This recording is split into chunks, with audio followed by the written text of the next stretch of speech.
တကယ်ချင်းတို့ရေဒီနေ့ဘာချက်ပြမလဲဆိုတော့စက်တောင်မန်လေးကြော်မယ်နော်စက်တောင်မန်ကိုစက်တော်မိတ်ကလေးနဲ့ငယ်ဒီဇိုင်းလေးနဲ့ကြော်ပြပါမယ်အရင်ဆုံးဒါစက်တောင်မန်လေးကိုအရင်ဆုံးတန့်ရှင်းထားလိုက်ပါမယ်ပြီးပြီဆိုလို့ရှိရင်တော့ဒီမှာကော်မှုန့်လိုပါတယ်ပြီးရင်ဒီကတော့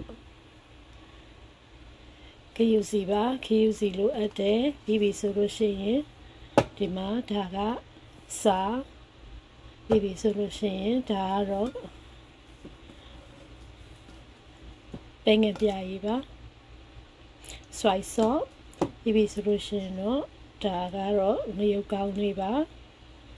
ပြီးရင်ဒါကတော့ငရုတ်သီးကဒီကောင်ကအရင်ကြီးမဆက်ဘူးเนาะသူကပန်းငရုတ်လိုပဲဆက်တာမဟုတ်ဘဲနဲ့မွေးပြီးတော့လာအောင်တွေ့ထဲကပြီးပြီဆိုရင်စက်တော်မိတ်ကလိုအပ်ပါတယ်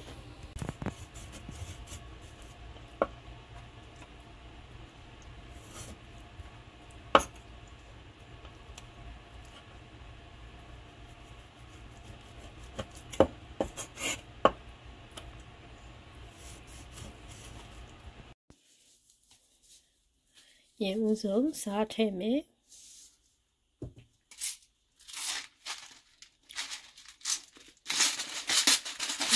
ဒါတော့ black pepper ပါ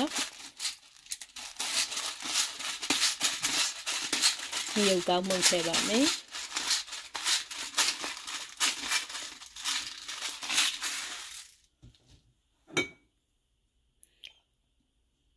ဒါတော့ soy sauce ပါ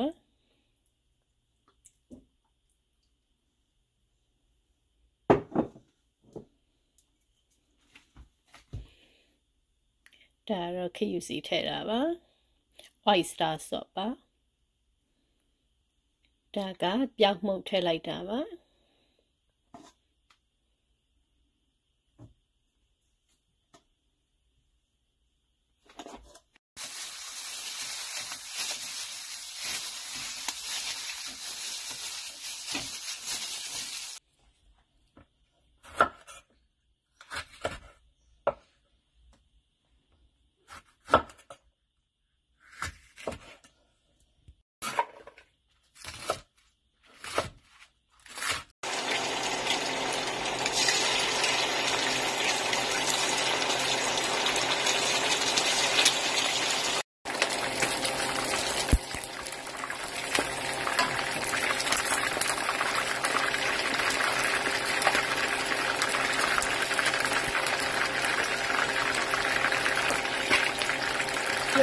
စီများများလေးနဲ့ကြော်မှနော်ဒီတော့စီများလေးနဲ့ကြော်ရဲပြီးပြီဆိုလို့ရှိရင်တော့ဒီစီကိုအကုန်လုံးပြန်ထည့်လိုက်မယ်နော်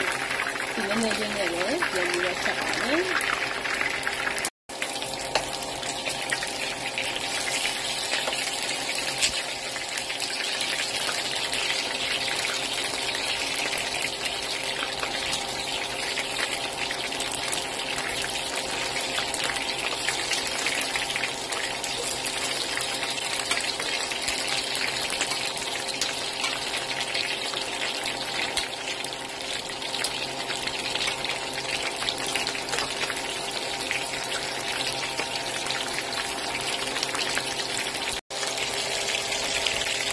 ဒီ hot chili wine နော်ဒီက ready made လာတာပါအဲ့ဒါလေးကိုအကြောင်းလှအောင်ထည့်ပါမယ်နော်သူကအယောင်လေးလှမယ်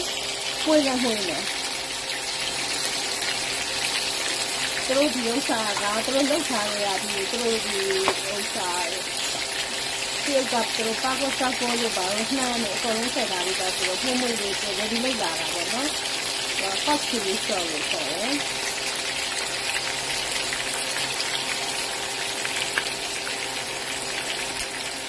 我们的话，会那会。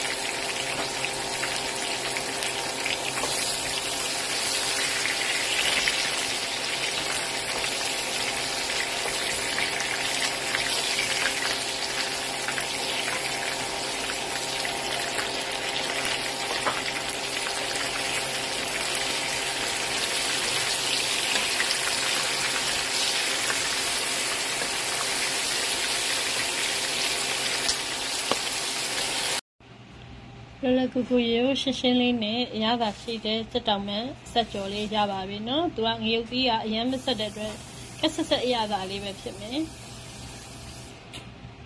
လောက်ရတာလည်းလွယ်ကူတယ်ရေကိုရှင်းလေးနဲ့ခင်းလေးမြန်မြန်ချက်လို့ရတဲ့ဟင်းလေးတွေကိုတင်ပြပေးသွားမှာမဟုတ်လို့ like and subscribe လုပ်ပေးထားပါဦးနော်အားလုံးကိုကျေးဇူးတင်ပါတယ်